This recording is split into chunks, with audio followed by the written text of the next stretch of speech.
اس سے پہلے کہ تیرے مرنے کا اعلان ہو جائے اپنی زندگی کو غنیمت سمجھ کر نیک اعمال کر لے۔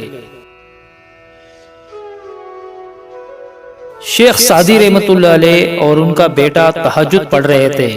دعا کے بعد بیٹا بولا، ابا جان سب سو رہے ہیں اور ہم عبادت کر رہے ہیں۔ شیخ سعدی رحمت اللہ علیہ نے اپنے بیٹے کو جواب میں کتنی خوبصورت بات کہی، اگر دوسروں کے عیبوں پر نظر رکھنی تھی تو بہتر تھا کہ تو بھی سویا رہتا۔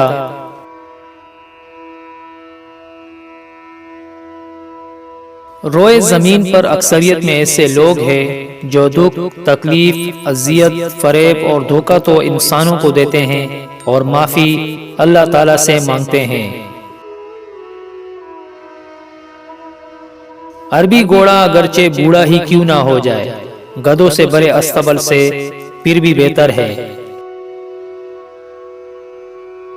بد مزاج اور بد اخلاق آدمی کے پاس حاجت لے کر مت جاؤ۔